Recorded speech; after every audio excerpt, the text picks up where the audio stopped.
Mayong adlaw mga suki natong tigpaminaw. Kini ang inyong amigo Benj Garcia ug welcome sa atong programa ang maayong balita para sa tanan. Sa atong episode karon, atong hisgutan ang dakong kamatuoran mahitungod sa atonement ni Jesus Christ. Ang atong bugtong mangluluwas.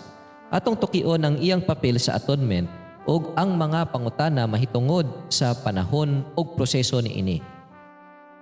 Apan sa dili pa, magampo kita aron hingpit nato masabtan ang iyang mensahe.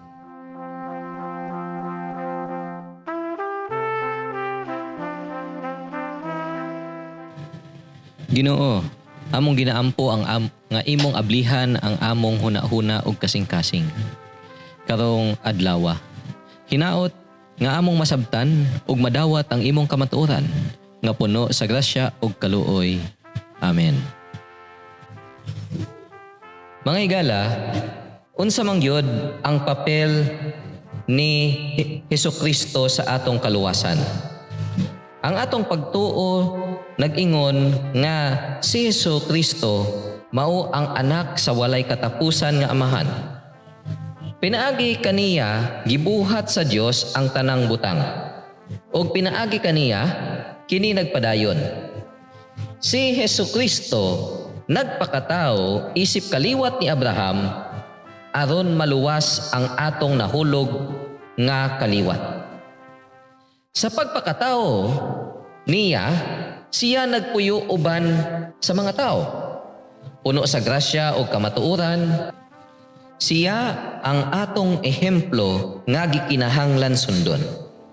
Siya nagpakamatay alang kanato ug nabanhaw aron sa paghatag kanato og pagkamatarong.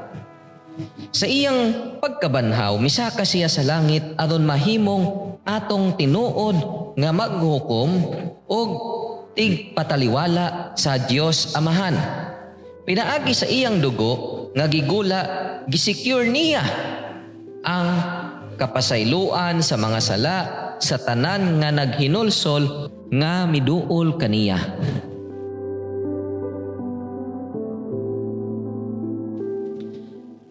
Apan, adunay mga tao nga sayop ang pagsabot sa atonement ni Hesukristo. Ang uban nagaingon nga ang atonement nahitabo diha sa cross.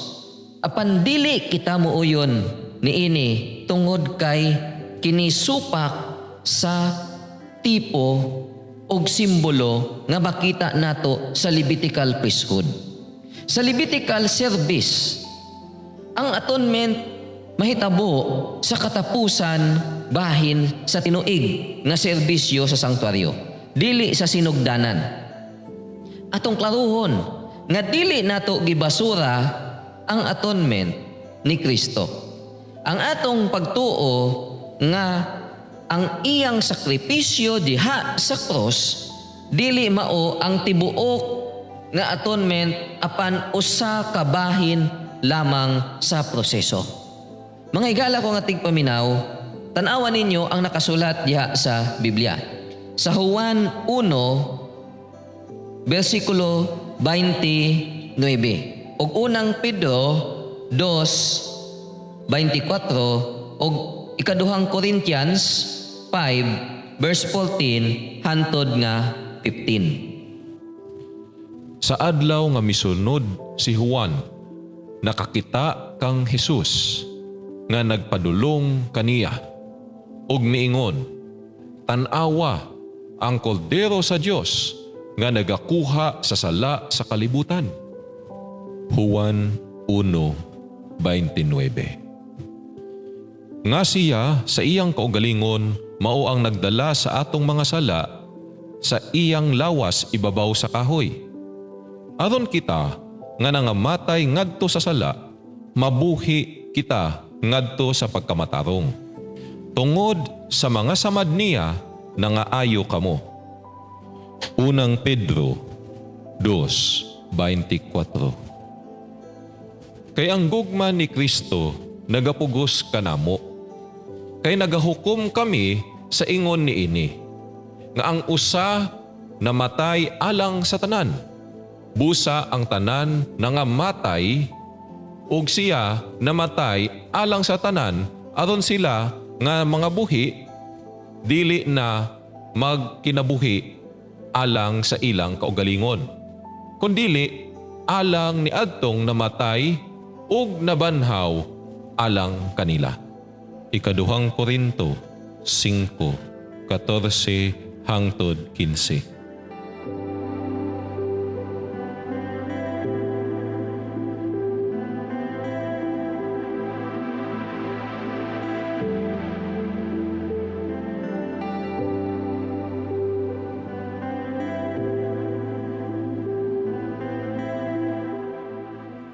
Mga higala nga tigpaminaw, klaro kayo ang pamatuod ni Juan, ni Pedro, o ni Pablo. Si Juan nagsulti nga tan-awan ninyo ang koldero sa Dios nga nagatanggal sa sala sa kalibutan. O si Pedro niingon nga gidala niya sa iyang lawas ang sala o gidala diha sa krus. O si Pablo pod miingon nga namatay siya alang sa tanan. Kini nagpakita nga si Kristo nagsakripisyo alang sa tanan nga mga tao.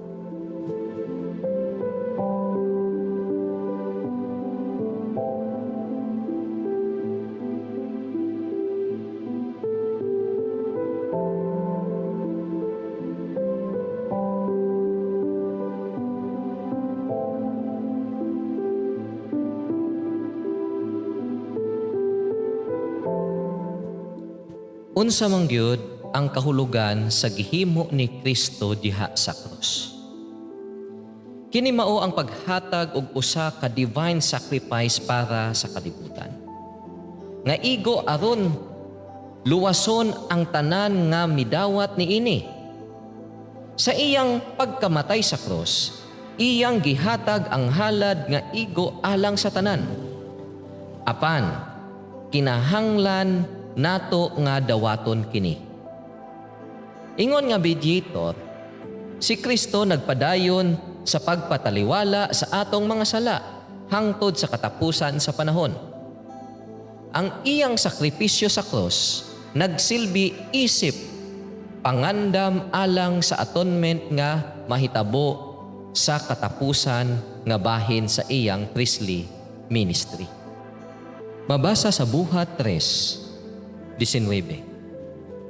Busa paghinulsol na kamo, ug pamalik na kamo kaniya, aron mapapa ang inyong mga sala. Aron ang mga panahon sa kahayahay magaabot gikan sa atubangan sa Ginoo. Mga higala nga tigpaminaw, klaro kaayo dire sa Buhat 3:19, miingon si Pedro nga maghinulsol kamo og magbag-o, no, para mapapas ang inyong mga sala o para mawala ang mga sala. Kini nagpakita, mga higala ko nga tigpaminaw, nga wala nahuman sa cross ang pagpapasasala, kundili sa katapusan sa panahon kini siya mahitabo, dili nahitabo sa cross.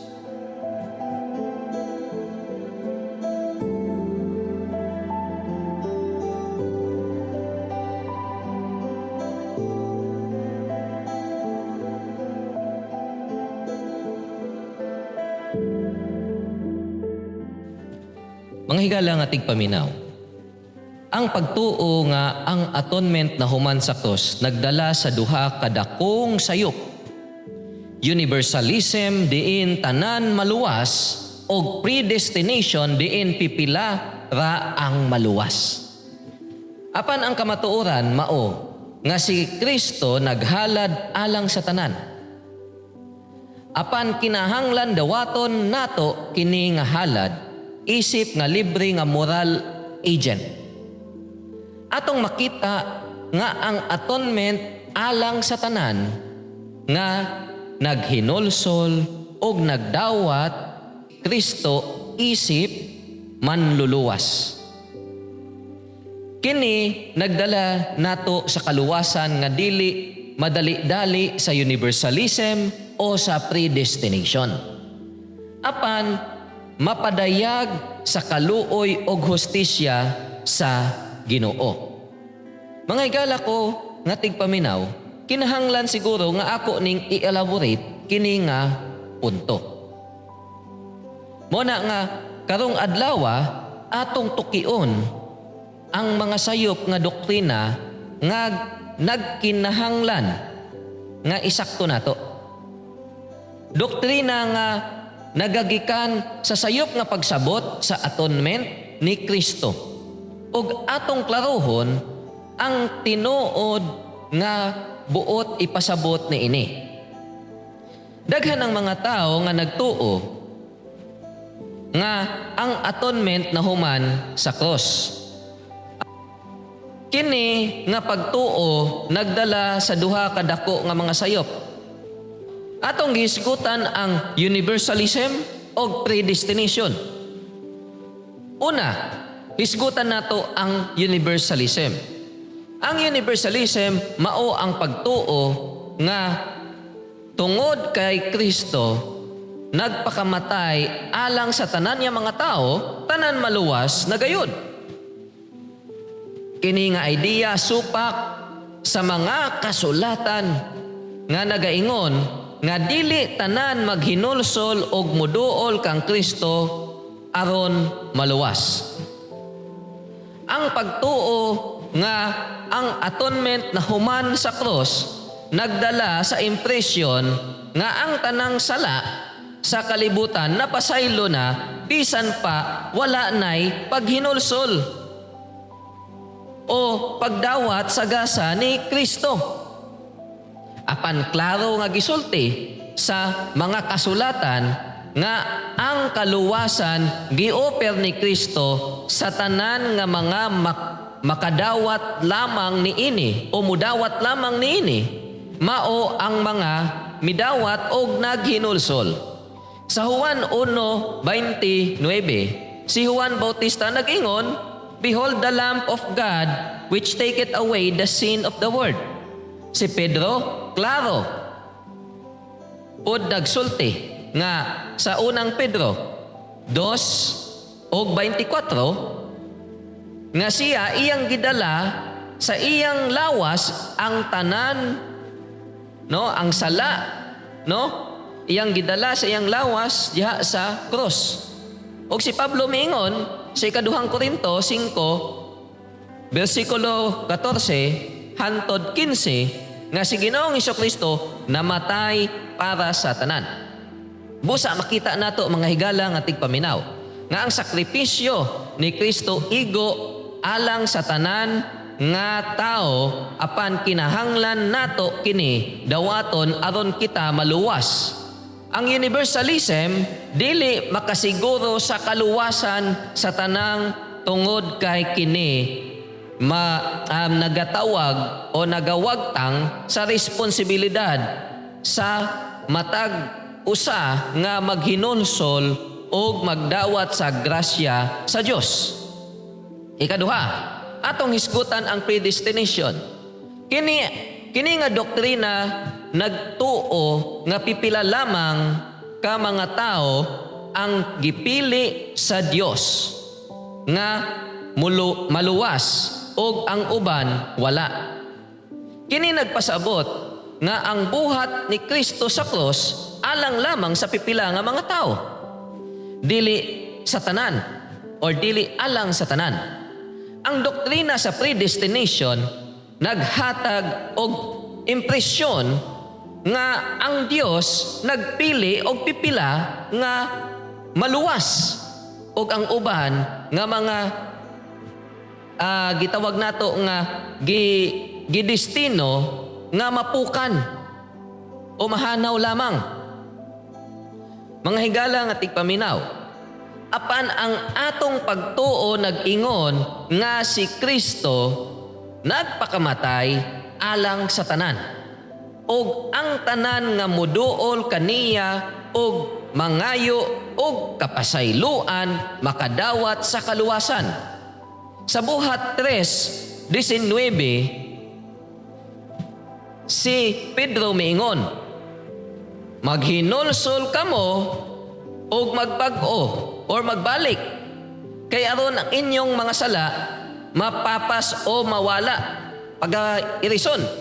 Kini nagpakita nga ang paghinulsol o pagdawat sa grasya ni Kristo mao ang yawi sa kaluwasan. Ang atonement ni Kristo dili limitado sa pipila lamang apan gi-offer sa tanan nga miduol kaniya. Kini naghatag og paglaom nga ang tanan nga maghinulsol og mudawat sa iyang grasya maluwas. Ang predestination naghatag og dakong kalibog sa kasubo tungod kay kini nagwagtang sa kagawasan sa tao nga mudawat sa grasya ni Kristo.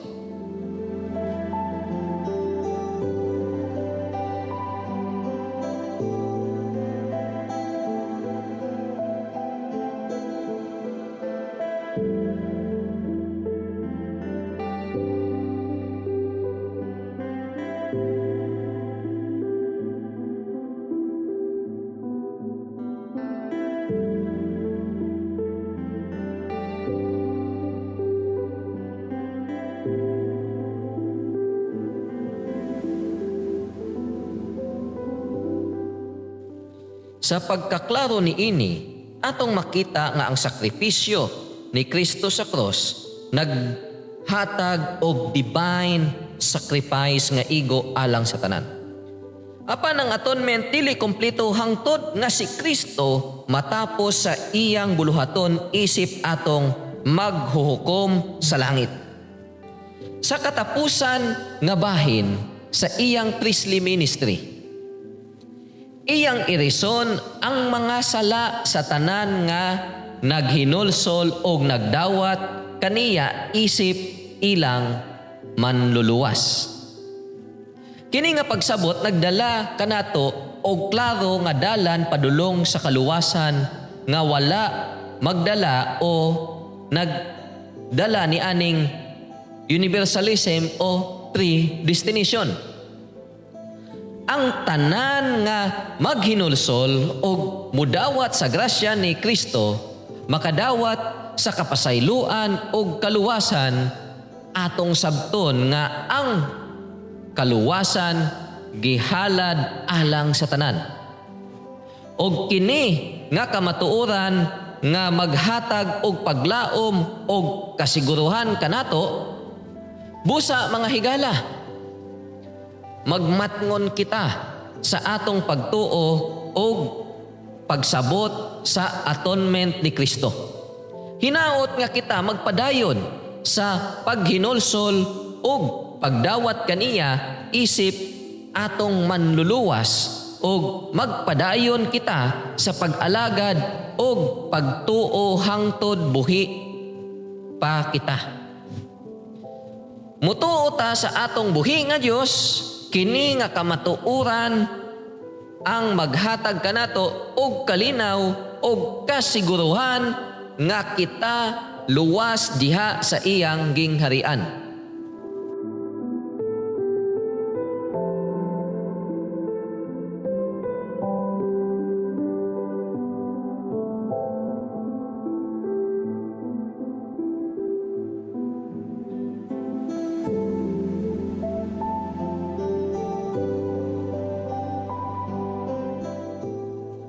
Sa katapusan, atong sabton ang atonement dili kompleto hangtod nga si Kristo matapos sa iyang buluhaton. Isip atong manghukom sa langit. Ang iyang katapusang serbisyo isip atong pari mao ang pag-blot out sa mga sala sa tanang naghinulsol ug nangabig. Mga higala, atong hinumduman nga ang atonement ni Kristo mao ang pinakadako nga gasa nga atong nadawat. Kini naghatag kanato og higayon nga maluwas pinaagi sa iyang sakripisyo og pagtaliwala. Hinaot nga kita magpadayon sa paghinulsol og pagdawat kaniya isip atong manluluwas. Salamat sa inyong pagpaminaw sa atong programa karong adlaw. Hinaot nga kamo nakadawat sa bag-ong pagsabot og inspirasyon gikan sa atong pagtuo. Kini si Bench Garcia og kini ang maayong balita para sa tanan. Hangtod sa sunod nga panag-uban, mabuhay og magampo kita kanunay.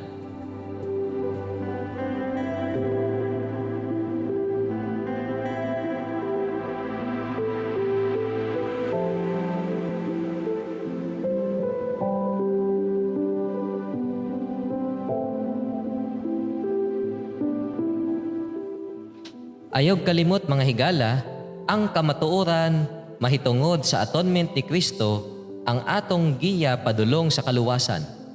Mag-uban kita og usab, sunod nga adlaw, sa samang oras, alang sa laing inspirasyon og pagtulunan. God bless us all.